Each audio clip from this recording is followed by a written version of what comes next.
If you're getting to a point at 40, 50, or 60 where there's this question of whether it's working, the biggest downfall is to blame yourself and to think you're a failure and to think, oh, I blew this. Yeah. Did you push record?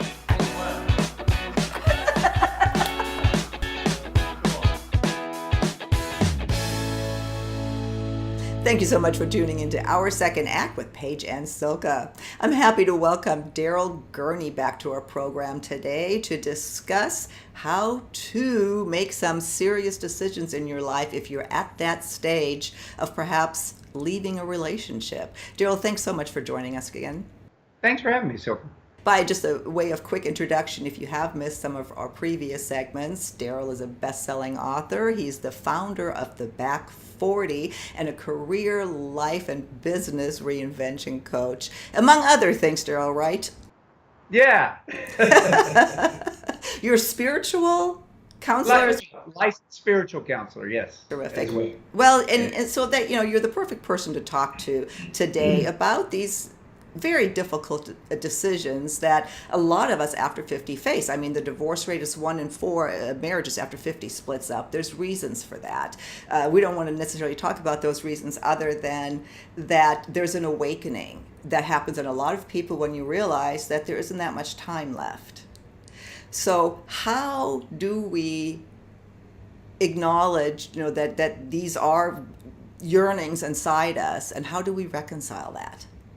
Well, first off, it takes a lot of courage because comfort zones are comfortable, right? Yeah. And so, when one has, established themselves in their home and their finances and, kind of the way it is with their husband or their wife, it takes a lot of courage to even listen to that inner voice. Right.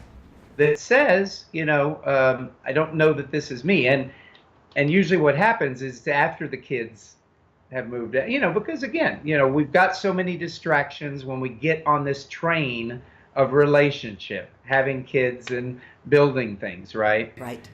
And you can't help but either listen to the voice and at least be willing to explore it, or in some way or another try to kill the voice and self-medicate.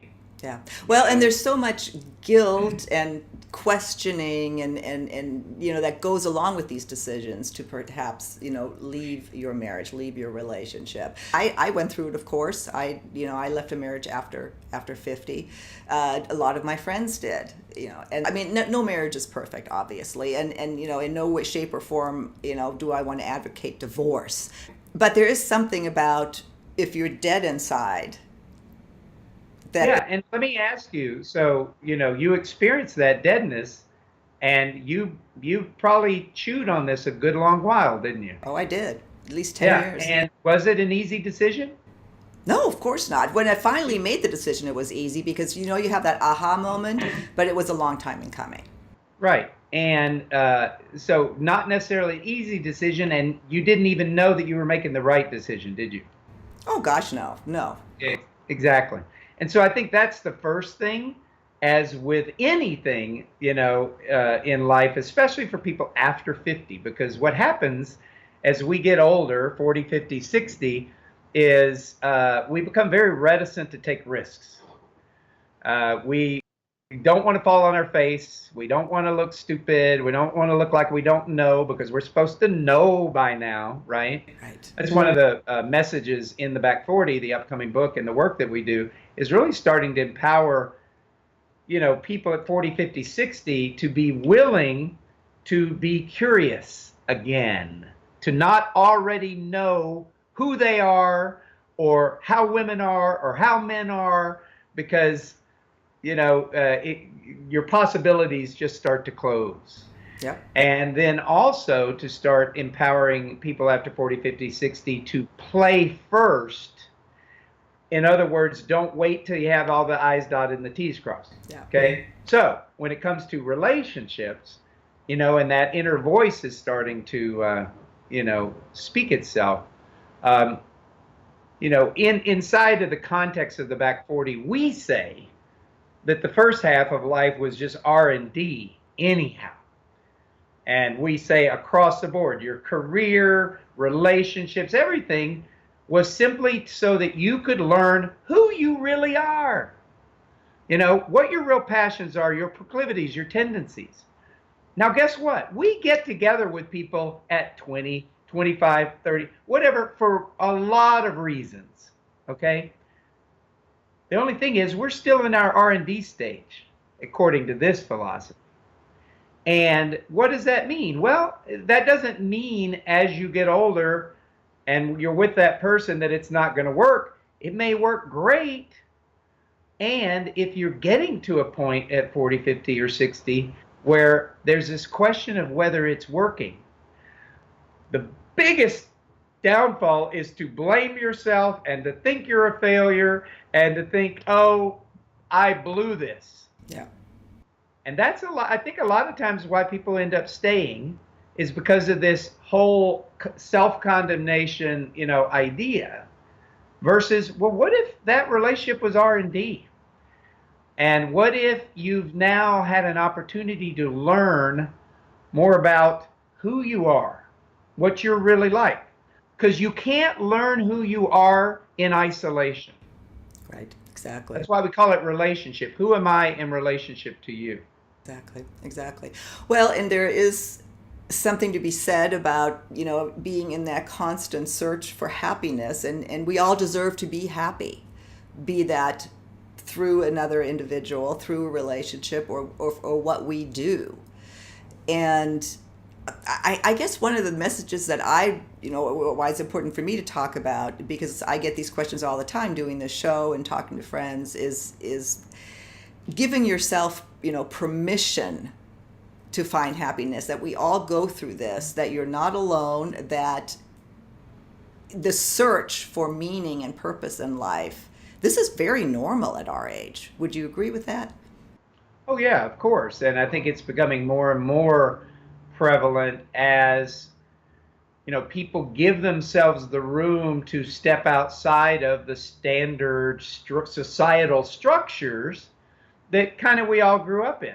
I grew up in the South where it was like, man, I remember in the 60s and early 70s, if somebody was divorced, it was like, that was like a scarlet letter, Yep. Right?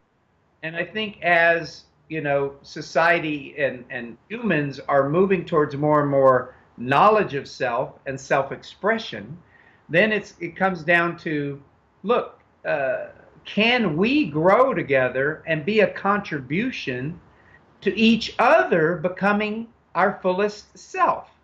Right. And I think that's what a lot of people are looking for right now. The only thing that I hate to see is when people are courageous enough to make the decision to move on, if that's what there is to do, for them to then stop and have it that, okay, relationships just don't work for me, or I just don't do relationships well. Yeah. And again, that's why in the back 40 we say, hey, what if that was all practice? Yeah. What if you really don't know how men are? Yeah. What if you really don't know how women are? And all you've got is all this past stuff shaping your mindset. That's why what we're doing in the back 40 is cleaning up the mindset. We're brainwashing. We're washing off that brain, everything that people think they know, and the wisdom that they've gained that is keeping them in prison. Yeah, exactly. No, that's a great point. And Darrell, we're coming to the end of our segment. You made a good point right here. And one of the things I want to leave with is, especially on this channel on YouTube, there are so many jaded people that, find a platform to express their anger, it's almost scary sometimes to see, what you do in your mind or how you lost hope. And this is something that we really want to bring back. I don't know what the answers are. There are no easy answers. Here's kind of my philosophy, or the philosophy here in the back 40, is that if the first half hasn't set you up, or well, and again, there's a process in the Back 40, the book. There's a process by which you really look at your past as R&D, and you can see that R&D is pointing you to what you came here to be and what you came here to do, and it's pointing you to more openness. But a lot of times what happens is unprocessed, undistinguished as R&D, people's past becomes something that they make decisions on about the way the world is, and like I said, they close in. And I would just invite everyone to go to theback40.com/free and grab our top 10 tips for a radical second half. And it is radical to think that your first half didn't totally shape and stain your second half, and that your second half has anything possible available for you. That's radical. Well, and I love exploring it. It makes perfect sense to me. Obviously, we'll link to all of your information. I'll run the graphics for the Back 40, and we'll see you on our next segment of Our Second Act with Paige and Silka.